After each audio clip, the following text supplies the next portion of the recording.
Welcome to our continuing series, Questions and Answers for a World in Crisis. Depression, Part 6. From Sri Aurobindo.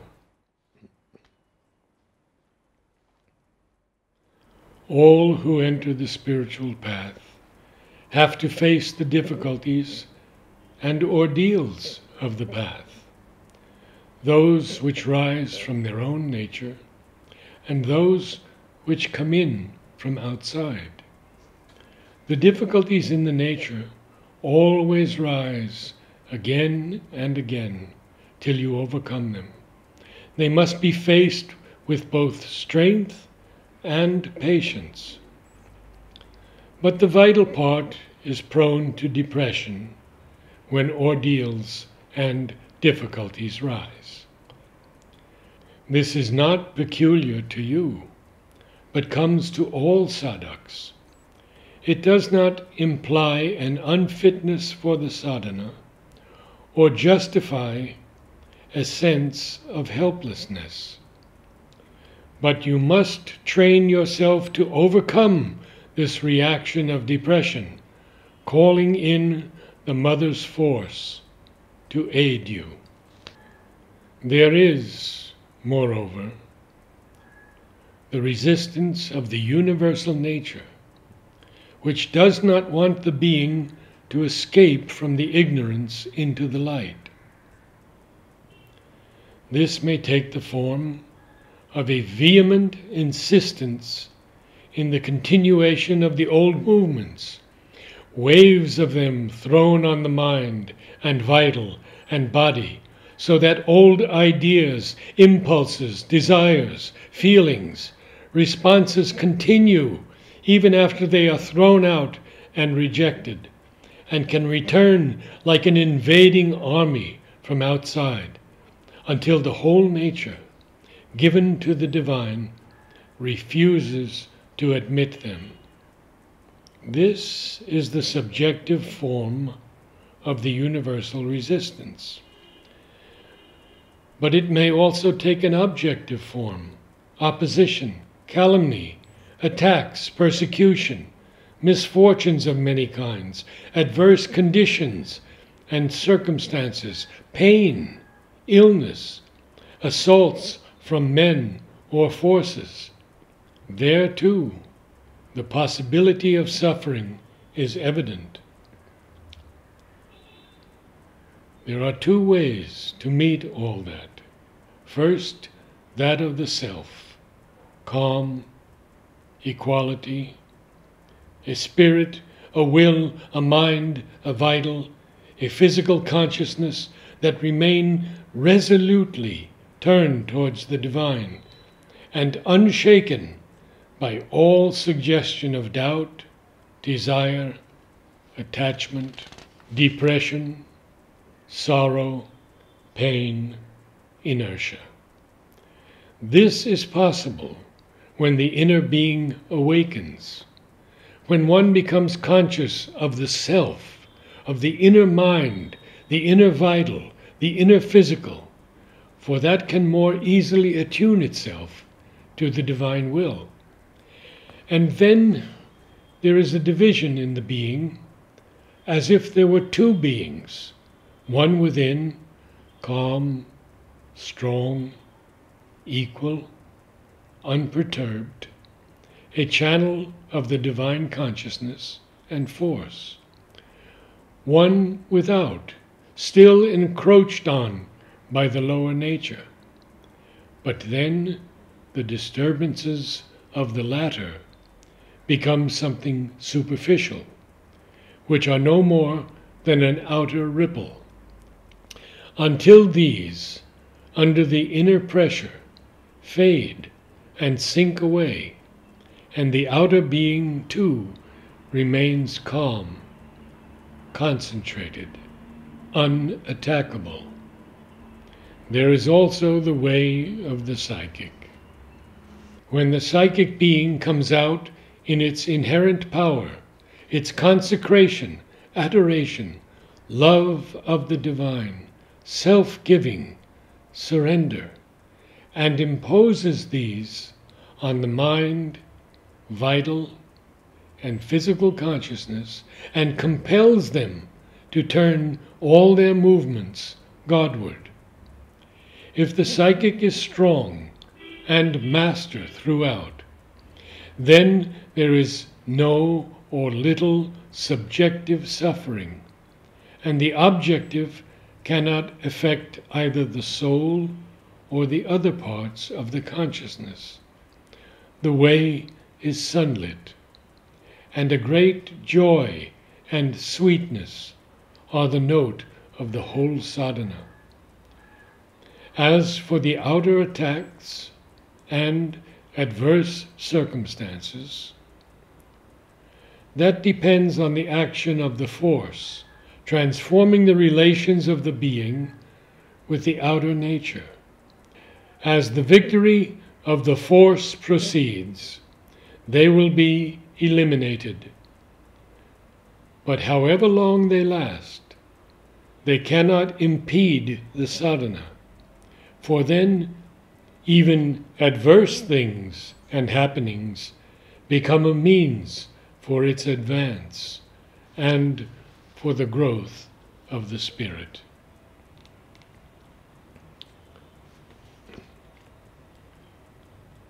Thirst for the divine is one thing, and depression is quite another. Nor is depression a necessary consequence of the thirst being unsatisfied.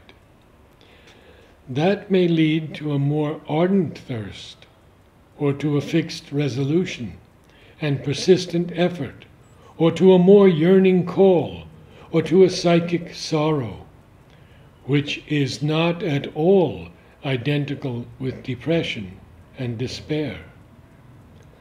Depression is a clouded, gray state in its nature, and it is more difficult for light to come through clouds and grayness than through a clear atmosphere. That depression obstructs the inner light is a matter of general experience. The Gita says expressly, yoga should be practiced persistently with a heart free from depression. Bunyan, in The Pilgrim's Progress, symbolizes it as the slough of despond, one of the perils of the way that has to be overcome. It is, no doubt, impossible to escape from attacks of depression. Almost all sadhaks go through these attacks, but the principle is that one should react against them and not allow them by any kind of mental encouragement or acceptance of their suggestions to persist or grow chronic. To be always observing faults and wrong movements brings depression and discourages the faith. Turn your eyes more to the coming light and less to any immediate darkness. Faith, cheerfulness, confidence in the ultimate victory are the things that help. They make the progress easier and swifter. There is no reason why you should abandon hope of success in the yoga. The state of depression, which you now feel, is temporary, and it comes even upon the strongest sadhaks at one time or another, or even often recurs. The only thing needed is to hold firm with the awakened part of the being, to reject all contrary suggestions, and to wait, opening yourself as much as you can to the true power, till the crisis or change of which this depression is a stage is completed. The suggestions which come to your mind, telling you that you are not fit and that you must go back to the ordinary life, are promptings from a hostile force. Ideas of this kind must always be rejected as inventions of the lower nature, even if they are founded on appearances which seem convincing to the ignorant mind. They are false, because they exaggerate a passing movement and represent it as the decisive and definite truth. There is only one truth in you on which you have to lay constant hold, the truth of your divine possibilities and the call of the higher light to your nature. If you hold to that always, or even if you are momentarily shaken from your hold, return constantly to it. It will justify itself in the end, in spite of all difficulties and obstacles and stumblings. All that resists will disappear in time with the progressive unfolding of your spiritual nature. What has come across is these wrong ideas about your unfitness, about bad things in you that prevent you from receiving the Mother's grace, about the lack of aspiration which prevents you from having realization and experience. These thoughts are quite wrong and untrue. They are not even your own thoughts. They are suggestions thrown on you, just as they are thrown on the other sadhaks, and intended to produce depression.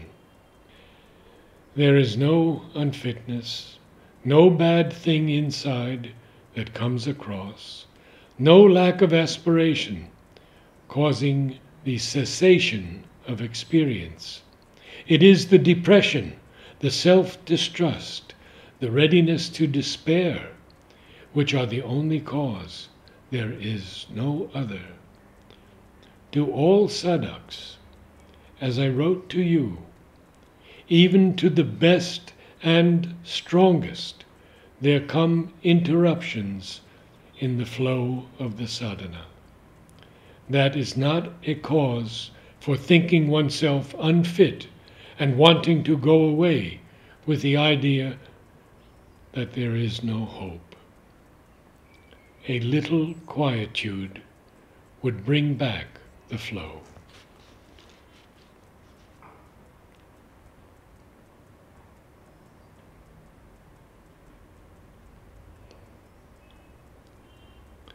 But in reality, these things are not sufficient reasons for getting sad and depressed.